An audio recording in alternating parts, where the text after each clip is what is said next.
हिटलरले Europe जित्न एउटा master plan बनाएका थिए। यो प्लान थियो ब्लिजक्रिग आर्मी। यो ग्रीक शब्द हो, यसको अर्थ हुन्छ मोबाइल आर्मी।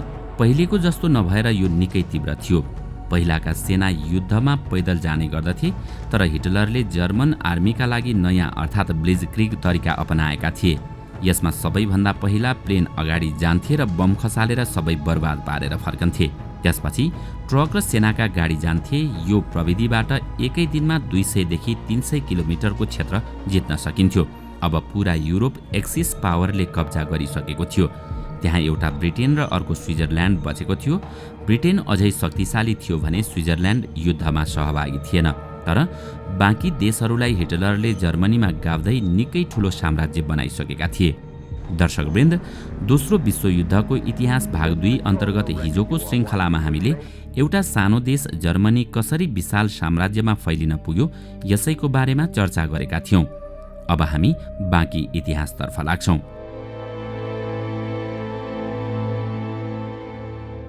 सन् 1940 सेप्टेम्बर 27 मा एक अर्कालाई सहयोग गर्ने गरी जापान, इटली र जर्मनी बीच महत्त्वपूर्ण सम्झौता भयो। यो तीनै देशलाई एक्सिस नाम दिइयो। यसको 2 महिनापछि नोभेम्बर 30 मा हंगेरी पनि एक्सिस पावरमा सहभागी भयो भने नोभेम्बर 22 मा रोमानिया पनि यही समूहमा प्रवेश गर्यो। सन् 1941 मार्च 1 मा बुल्गेरिया पनि एक्सिस पावरको सदस्य बन्यो। सन् 1941 अप्रिल 6 मा एक्सिस पावरले युगोस्लाभियामाथि आक्रमण गर्यो। अप्रिल 17 मा युगोस्लाभियाले पनि आत्मसमर्पण गर्यो। यसका साथै युरोपका प्राय देशमा एक्सिस पावरले कब्जा गरिसकेको थियो। त्यहाँ एउटा ब्रिटेन बचेको थियो। अब पुरा युरोप हिटलर र मुसोलिनीको कब्जामा आइसकेको थियो। अत्यन्तै कम समयमा हिटलरले सानो जर्मनीलाई धेरै ठूलो साम्राज्य बनाइसकेका थिए। हिटलर यतिमा मात्रै रोकिएका भए अहिलेको युरोपको नक्सा अर्कै हुन्थ्यो। तर हिटलर जर्मनीलाई अझै ठूलो बनाउन चाहन्थे। उनलाई अब उब्जाउ जमिन चाहिएको थियो। यस्तो जमिन युएसएसआरसँग थियो। अहिलेको युक्रेन र क्रिमिया रहेको जमिनमाथि हिटलरले आँखा गाडेका थिए। दोस्रो विश्वयुद्धको सुरुवात जर्मनी र युएसएसआरले मिलेर गरेका थिए। दुवै मिलेर पोल्यान्डमाथि आक्रमण गरी आधा आधा बाँडेका थिए। यी दुवै बीच मोलोटोभ रिबेन्ट्रोप प्याक्ट साइन भएको थियो। यसमा जर्मनी र युएसएसआर एक अर्कामाथि आक्रमण गर्ने छैनन् भन्ने तय भएको थियो। तर हिटलरलाई युएसएसआरमाथि भरोसा थिएन। कुनै पनि बेला युएसएसआरले आफूमाथि आक्रमण गर्न सक्ने शंका हिटलरलाई थियो। त्यसैले युएसएसआरले आफूमाथि आक्रमण गर्नुभन्दा पहिले नै हिटलरले युएसएसआरमाथि आक्रमण गर्ने योजना बनाए। सँगसँगै लडेर पुरै युरोप जितेका भए पनि यी दुवैलाई एक अर्काप्रति विश्वास र भरोसा थिएन। त्यसैले यिनीहरूलाई डाउटफुल फ्रेन्ड भनिन्थ्यो। त्यसो त जर्मनीले युएसएसआरमाथि आक्रमण गर्नु भनेको आफ्नै खुट्टामा बन्चरो हान्नु बराबर थियो। किनकि पुरै युरोप जितेपछि फ्रान्सका नेपोलियनले 17औं शताब्दीमा युएसएसआरमाथि आक्रमण गरेका थिए। यसमा नेपोलियन हारेका थिए। प्रथम विश्वयुद्धमा पनि जर्मनीले युएसएसआरमाथि हमला गरेको थियो। त्यतिबेला पनि जर्मनी पराजित भएको थियो। युएसएसआरको बरफले ढाकेको जमिनमा बाहिरबाट गएका सेनालाई लडाईँ गर्न निकै गाह्रो थियो। हिटलरलाई यो तथ्य राम्ररी जानकारी थियो। त्यसैले हिटलरले युएसएसआरमाथि आक्रमण गर्ने निकै ठूलो योजना बनाए। आफूले जितेका सबै देशका सेनालाई हिटलरले युएसएसआरमाथि आक्रमण गर्न जर्मन नाजी सेनासँग मिलाए। तर यसमा बुल्गेरियाका सेना भने सहभागी भएनन्, किनकि त्यहाँका नागरिकले युएसएसआरमाथि आक्रमण गर्न अस्वीकार गरेका थिए। युएसएसआरमाथि आक्रमण गर्न सबै देशका सेना आए। यसलाई अपरेसन बारबरोसाका नामले चिनिन्छ र इतिहासको सबैभन्दा ठूलो अपरेसन मानिन्छ, किनकि पहिलो पटक यति ठूलो संख्यामा सेना मैदानमा उतारिएको थियो। अपरेसन बारबरोसाका लागि हिटलरले 38 लाख सैनिक जम्मा पारेका थिए। यो अपरेसनका लागि 3500 ट्याङ्क, 3000 हवाई जहाज, 6 लाख गाडी र 7 लाख घोडा तयार पारिएको थियो। यो अपरेसन सन् 1941 जुन 22 मा सुरु भएको थियो। अपरेसन सुरु भएको 1 महिनामा हिटलरले युएसएसआरको ठूलो भाग कब्जा गरेका थिए। डिसेम्बर 5 मा हिटलरले युएसएसआरको अधिकांश भाग कब्जा गरेका थिए। यहाँ पहिले 3वटा बाल्टिक देश लिथुआनिया, लात्भिया र एस्टोनिया थिए। यी 3वटै देश युएसएसआरले कब्जा गरेको थियो। तर अपरेसन बारबरोसा मार्फत हिटलरले यी 3वटै देश कब्जा गरे। त्यसपछि हिटलरले लेनिनग्राद सहर पनि आफ्नो बनाए, जसलाई अहिले रसियाको सेन्ट पिटरबर्ग सहर भनिन्छ। पहिला यो सहरको नाम लेनिनको नाममा लेनिनग्राद राखिएको थियो। हिटलर मस्को सहर नजिक पुगिसकेका थिए। 6 महिनासम्म यो सब भएको थियो, किनकि यति बेलासम्म युएसएसआरमा सर्दीको मौसम सुरु भएको थिएन। त्यसैले हिटलरका सेना यति भित्रसम्म पुगेका थिए। डिसेम्बर महिना लागेपछि युएसएसआरमा अत्यधिक जाडो हुन थाल्यो, त्यसैले हिटलरका सेना त्योभन्दा अघि बढ्न सकेनन्। अब हामी एकपटक एसियातर्फ फर्केर हेरौँ। यता प्रशान्त महासागरमा जापानले निकै ठूलो गल्ती गर्यो। सन् 1940 सेप्टेम्बर 27मा जापान, जर्मनी र इटली बीच ट्राइपर्टाइट प्याक्ट साइन भएको थियो।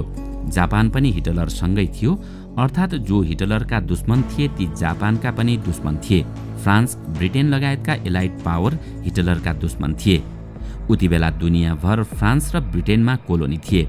जापानले पनि सन् 1937बाट एसियाका धेरै देशमा आफ्नो कोलोनी बनाएको थियो। सानातिना देश जित्दै जापान अस्ट्रेलियासम्म पुगेको थियो। पपुवा न्युगिनी कब्जा गरेपछि जापानले त्यहीँबाट अस्ट्रेलियामाथि धेरै बम खसालेको थियो। यता बर्माबाट जापानले भारतको आसाम राज्यमा आक्रमण गरेको थियो। यहाँ सुभाष चन्द्र बोसका स्वतन्त्र हिन्दू सेना र जापानी सेनाबीच 2 ठूला लडाईँ भए। यसलाई ब्याटल अफ कोहिमा र ब्याटल अफ इम्फाल भनिन्छ। यहाँ भारतमा रहेका अङ्ग्रेज सेनाले जापानी सेनालाई लखेटेका थिए। सानो देश जापानले प्यासिफिक ओसियन आसपासका सबै देश र आइल्यान्डमाथि कब्जा जमाएको थियो। त्यति बेला जापानको नेभी निकै बलियो थियो। त्यसमा प्रयोग हुने इन्धन अमेरिकाबाट ल्याइन्थ्यो। जापानको गतिविधि देखेर अमेरिकाले जापानलाई तेल बन्द गर्यो। तेल मात्र होइन, अमेरिकाबाट आउने प्राय सबै कुरा रोकिदियो। तर तेल आउन छोडेपछि जापान पनि छटपटाउन थाल्यो। सन् 1941 डिसेम्बर 7 र 8मा जापानले पर्ल हार्बरमाथि आक्रमण गर्यो। यो घटना इतिहासको चर्चित घटना हो। पर्ल हार्बर प्रशान्त महासागरमा रहेको अमेरिकाको सबैभन्दा ठूलो बन्दरगाह र सैनिक अड्डा हो। यो अमेरिकाको हवाई स्टेटको आइल्यान्ड हो। उक्त आक्रमणमा अमेरिकाका 2500 सैनिक मारिए। धेरै अमेरिकी जहाज समुद्रमा डुबे। पर्ल हार्बरमा भएको आफ्नो नोक्सान देखेर अमेरिका पनि एलाइड फोर्सका तर्फबाट सन् 1941 डिसेम्बर 8मा यो युद्धमा होमियो। त्यसपछि प्रशान्त महासागर वरिपरिका जापानी कब्जामा रहेका देशमा अमेरिकाले आफ्ना सैनिक उतार्न थाल्यो। सबैभन्दा पहिला अमेरिकाले आफ्नै अधीनमा रहेको फिलिपिन्समा आफ्ना सेना उतार्यो। त्यसपछि अमेरिकाले क्रमशः इन्डो चाइना अर्थात् अहिलेको भियतनाम, लाओस, कम्बोडिया र सिङ्गापुरमा आफ्ना सेना पठायो ताकि जहाजमाथि आक्रमण गर्न सकियोस्। यता प्रशान्त महासागरमा अमेरिकाले जापानमाथि आक्रमण सुरु गर्यो भने उता जर्मनीका हिटलर तथा इटलीका मुसोलिनी र एक्सिस पावरले पनि अमेरिकामाथि आक्रमणको घोषणा गरे। पर्ल हार्बरको लडाईँ जापानले जित्यो। त्यसपछि जापान र अमेरिकाको लडाईँ डिसेम्बर 8मा बेक आइल्यान्डमा भयो। यहाँ पनि जापानले जित्यो। सन् 1942 जनवरी 7मा फिलिपिन्समा ब्याटल अफ बटान भयो। यसमा पनि जापानले जित्यो। सुरुवातका यी 3 ब्याटलमा जापानले अमेरिकालाई पराजित गर्यो। प्रशान्त महासागरमा जापान र अमेरिका बीच 30 फरक स्थानमा लडाईँ भएको थियो। यी 3 बाहेक सबै स्थानमा अमेरिकाले जापानलाई हराएको थियो। ती लडाईँमध्ये ब्याटल अफ मिडवे निकै चर्चित थियो। मिडवे आइल्यान्डमा भएको लडाईँमा जापान पराजित भएको थियो। ब्याटल अफ गौडल क्यानल सोलोमन आइल्यान्डमा भएको थियो। यसमा पनि जापान हार्यो। त्यसपछिका प्रत्येक लडाईँमा अमेरिकासँग जापान हार्दै गयो। प्रशान्त महासागरमा जापानले कब्जा गरेका प्राय सबै देशलाई एक गर्दै अमेरिकाले स्वतन्त्र बनाउँदै लगेको थियो। समुद्रमा एउटा आइल्यान्डबाट अर्को आइल्यान्डसम्म पुग्न निकै समय लाग्छ। त्यसैले 2 वर्ष अर्थात् सन् 1944सम्म प्रशान्त महासागरमा जापान र अमेरिका लडिने रहे। उता युरोपमा यति बेला जर्मनीले अपरेसन बारबारोसालाई चलाइरहेको थियो। यो अपरेसनमा 2 सबैभन्दा ठूला घटना भएका थिए। एउटा थियो सिज अफ लेनिनग्राड र अर्को ब्याटल अफ स्टालिनग्राड। लेनिनग्राड सहरमा हिटलरका सेनाले 2 वर्षसम्म ताला लगाएका थिए, अर्थात् सहरमा आउन जान प्रतिबन्ध। आम नागरिक पनि घरबाट बाहिर निस्कन पाउँदैन थिए। यसकारण खाने पिउने सामानको अभाव हुन थाल्यो। यो सहरका लाखौं मानिस भोकमरीका कारण मरेका थिए। लेनिनग्राडको लडाईँ अपरेसन बारबरोसाको टर्निङ पोइन्ट थियो। पहिलो पटक युएसएसआरका सेनाले हिटलरका सेनालाई यहाँबाट पछाडि धकेलेका थिए। यहीँबाट हिटलरका सेनाको उल्टो गणना सुरु भयो। युएसएसआरका सेना एकपछि अर्को गर्दै आफ्ना सहर हिटलरका सेनाबाट स्वतन्त्र बनाइरहेका थिए। अपरेसन बारबारोसाको क्रममा 1 करोड सर्वसाधारण भोकमरी र बमबारीका कारण मारिएका थिए। युएसएसआरका 8 लाख सैनिक मारिएका थिए भने हजारौं सैनिक बेपत्ता भएका थिए। यसकारण यसलाई इतिहासको सबैभन्दा ठूलो घटना मानिन्छ। दोस्रो विश्वयुद्धको सुरुवाततिर इटलीले इजिप्टमाथि आक्रमण गरेर कब्जा गरेको थियो। सन् 1942 मा ब्रिटेनले आफ्नो कोलोनी रहेको इजिप्टलाई स्वतन्त्र बनायो।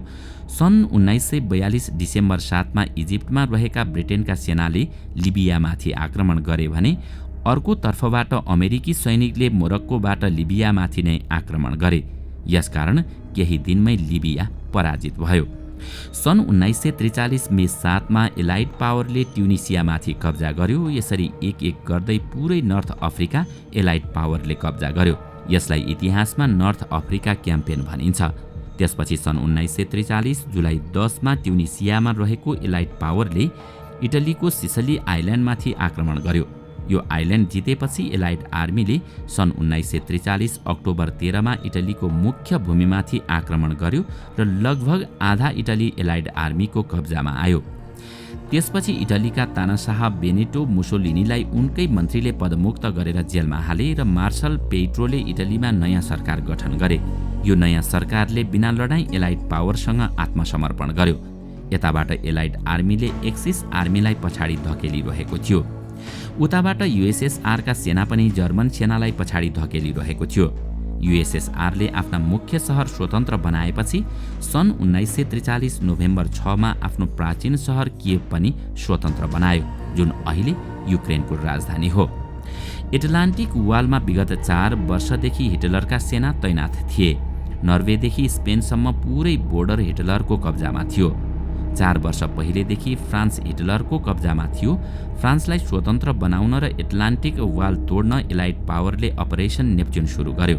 यसलाई युद्धको इतिहासमा डी-डे ल्यान्डिङ्स भनिन्छ। मानव इतिहासमा यो सबैभन्दा ठूलो समुद्री आक्रमण थियो।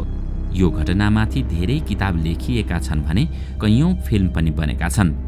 सन् 1944 जुन 6 मा ब्रिटेन, अमेरिका र क्यानाडाका सेना, नेभी र एयरफोर्सलाई फ्रान्सको नर्मन्डीमा उतारियो।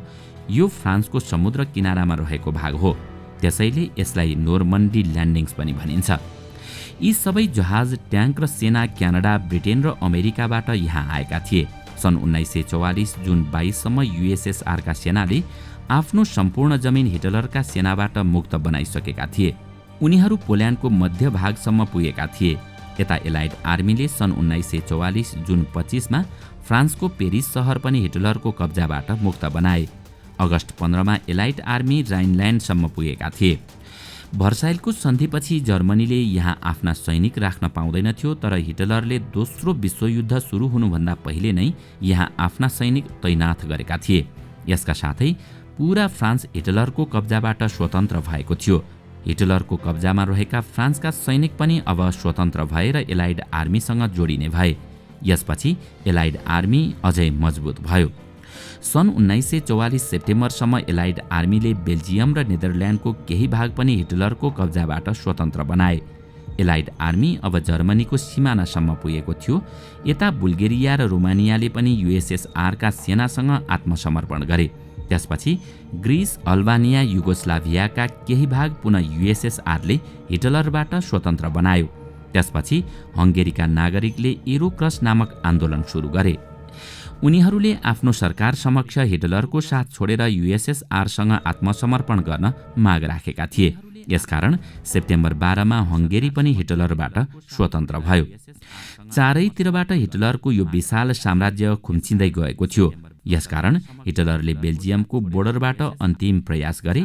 यो लडाईँलाई ब्याटल अफ बल्ज भनिन्छ। तर सन् 1945 जनवरी 1 मा हिटलरका सेना यहाँबाट पछाडि हटे। हिटलरको यो अन्तिम प्रयास पनि असफल भयो।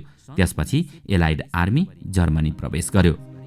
अर्कोतिरबाट युएसएसआरका सेना पनि जर्मनीको राजधानी बर्लिनतिर अघि बढे। यी दुवै सैनिक मिलेर पुरै जर्मनी तहस नहस बनाए। केही महिनाभित्रै दुवैतर्फका सेना जर्मनीको राजधानी बर्लिन पुगे। सन् 1945 अप्रिल 29 मा युएसएसआरका सेनाले बर्लिनमा आफ्नो झण्डा फहराए।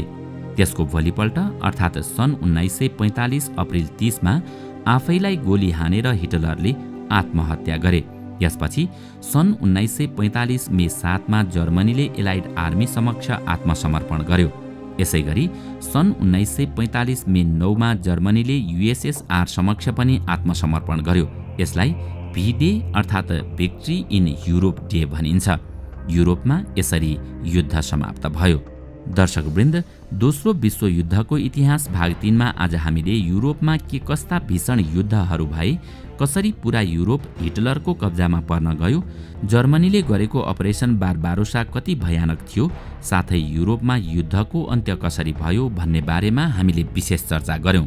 अब भोलिको श्रृङ्खलामा हामी अमेरिकाले प्रयोग गरेको परमाणु हतियार कति खतरनाक साबित भयो, जसको कारण दोस्रो विश्वयुद्ध नै समाप्त हुन पुग्यो, त्यसको बारेमा थप चर्चा गर्नेछौँ।